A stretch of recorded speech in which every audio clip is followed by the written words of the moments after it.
మన YouTube channel చూస్తున్న ప్రతి ఒక్కరికి ముందుగా నమస్కారం ఫ్రెండ్స్. ఇక్కడ చూస్తున్నారు కదా, మేకలు వచ్చేసి చాలా స్లోగా అయితే నడవడం జరుగుతుంది ఫ్రెండ్స్. ఎందుకంటే వీటికి నటల నివారణ మందు డోసు ఎక్కువ పడడం వల్ల నడవలేకపోతున్నాయి ఫ్రెండ్స్. చూడండి, ఎంత కొట్టినా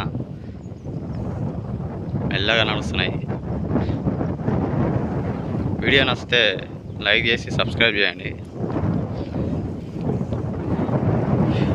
నటల నివారణ మందులు డాక్టర్ సలహా మేరకు మాత్రమే వాడాలి ఫ్రెండ్స్. చూడండి, డాక్టర్ ఎంత వేయమంటే అంతే వేయాలి తప్ప అంతకు మించి ఎక్కువ వేస్తే మేకలకు మాత్రం చాలా ఇబ్బందిగా ఉంటుంది ఫ్రెండ్స్. చూడండి, మేకలు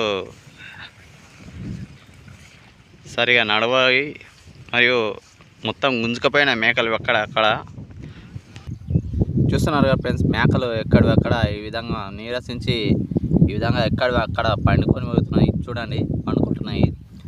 చూడండి, మేకలు ఎట్లా గుంజుకుపోయినాయి. మొత్తం ఏం లేకుండా అసలు మంచిగా అమ్మకానికి వచ్చిన మేకపోతు పిల్లలు మేకలు బాగా బలంగా అయితే అయినున్నాయి.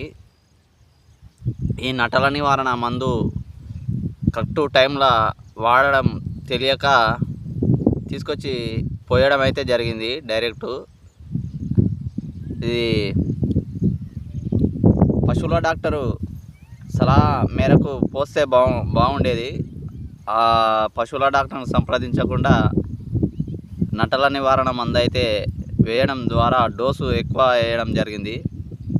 ఆ డోసు ఎక్కువ వేయడం ద్వారా ఈ విధంగా అయితే మేకలు ఎక్కడెక్కడ చూడండి, తలకాయ కిందికి పెట్టి భూమికి ఆనిచ్చి మేత ఎంత ఉన్నా మేత మేయకుండా ఈ విధంగా అయితే నీరసించి ఎక్కడెక్కడ పుర్రు బాగా ఇడుస్తున్నాయి ఫ్రెండ్స్. మొత్తము పుర్రు ఇడిచి సగానికి సగం మేక పిల్లలు అయితే చాలా నీరసించిపోయినాయి. మొత్తం పక్కచిగిపోయినాయి. ఇక్కడ చూసే మేక పిల్లలు చూస్తే చాలా ఘోరం అంటే ఘోరం అనిపిస్తుంది. అందుకనే కంపల్సరీగా పశువుల డాక్టర్ని సంప్రదించిన తర్వాతనే మనము నటల నివారణ మందులు డివార్మింగ్ చేసుకుంటేనే బాగుంటుంది. తెలియకుండా మనం మెడికల్ షాప్లో అడుగుతాం, ఎంత అంటే అంత ఏమని చెప్తారు. కాకపోతే వాళ్ళకు అంత తెలియదు.